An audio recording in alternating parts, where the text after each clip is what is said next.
Tianjin, চীন SCO শীর্ষ সম্মেলন। ভারতের প্রধানমন্ত্রী নরেন্দ্র মোদীর আগমন। কিন্তু এই আপাতদৃষ্টিতে স্বাভাবিক কূটনৈতিক সফর কি বাংলাদেশের জন্য কোনো নতুন চ্যালেঞ্জ নিয়ে আসছে? আজকের ভিডিওতে আমরা সেটাই খতিয়ে দেখব। নমস্কার, আজকের ভিডিওতে আপনাদের সবাইকে স্বাগতম। প্রধানমন্ত্রী নরেন্দ্র মোদী চীনের তিয়ানজিনে পৌঁছেছেন এসসিও শীর্ষ সম্মেলনে যোগ দিতে।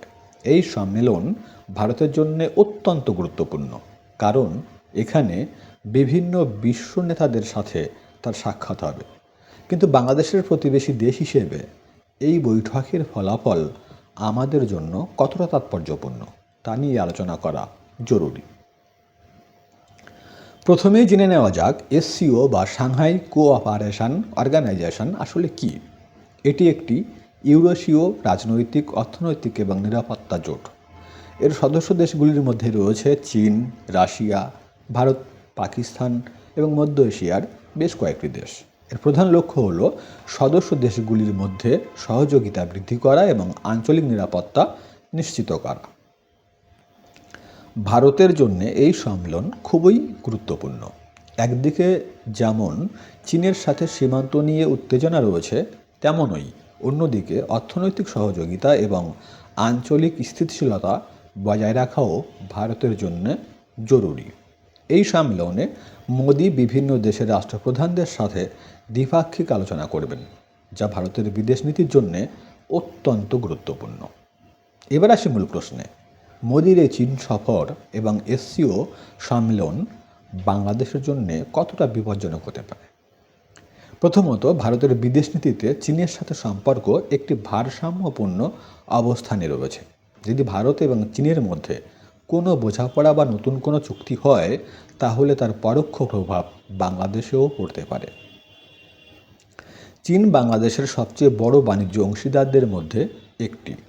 ভারতের সাথে চীনের কোনো বড় অর্থনৈতিক চুক্তির ফলে আঞ্চলিক বাণিজ্যের গতিপথে পরিবর্তন আসতে পারে, যা বাংলাদেশের অর্থনীতিতে প্রভাব ফেলবে। দক্ষিণ এশিয়ায় ভারত এবং চীনের প্রভাব বিস্তারের চেষ্টা সবসময়ই থাকে। এই সম্মেলনে যদি নতুন কোনো আঞ্চলিক নিরাপত্তা কাঠামো নিয়ে আলোচনা হয়, তবে তা বাংলাদেশের আঞ্চলিক নিরাপত্তার উপরে প্রভাব ফেলতে পারে। যদিও সরাসরি এই সম্মেলনে রোহিঙ্গা ইস্যু নিয়ে আলোচনা হওয়ার সম্ভাবনা কম, তবে ভারতের পক্ষ থেকে যদি চীনকে এই বিষয়ে আরও সক্রিয় হওয়ার জন্য চাপ দেওয়া হয়, তবে তা বাংলাদেশের জন্য ইতিবাচক হতে পারে। তবে এর উল্টোটাও ঘটতে পারে, যদি চীন ও ভারত নিজেদের মধ্যে স্বার্থ রক্ষার জন্যে কোনো বিষয়ে একমত হয় যা বাংলাদেশের জন্য অনুকূল না হয়। বাংলাদেশ, ভারত এবং চীন উভয় দেশ থেকেই প্রচুর বিনিয়োগ পাচ্ছে।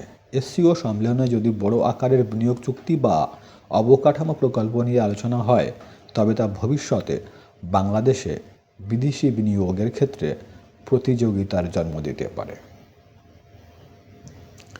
এসসিও প্ল্যাটফর্ম ভারতের জন্য একটি সুযোগ, যেখানে তারা চীনের সাথে তাদের দ্বিপাক্ষিক সম্পর্ককে নতুন করে সংজ্ঞায়িত করতে পারে। বাংলাদেশের জন্য এখানে সরাসরি কোনো বিপদ না থাকলেও আঞ্চলিক ক্ষমতার ভারসাম্যে যে কোনো পরিবর্তন ঢাকার জন্য চ্যালেঞ্জ তৈরি করতে পারে। বাংলাদেশকে সতর্ক থাকতে হবে এবং নিজেদের স্বার্থ সুরক্ষিত রাখার জন্য কূটনৈতিক তৎপরতা বজায় রাখতে হবে। সুতরাং দেখা যাচ্ছে যে প্রধানমন্ত্রী মোদীর চীন সফর এবং এসসিও সম্মেলন বাংলাদেশের জন্য সরাসরি কোনো বিপদ ডেকে আনছে না, তবে আঞ্চলিক ভূ রাজনৈতিক এবং অর্থনৈতিক প্রেক্ষাপটে এর পরোক্ষ প্রভাব পড়তে পারে।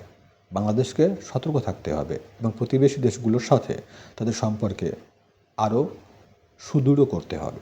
আপনার কি মনে হয়?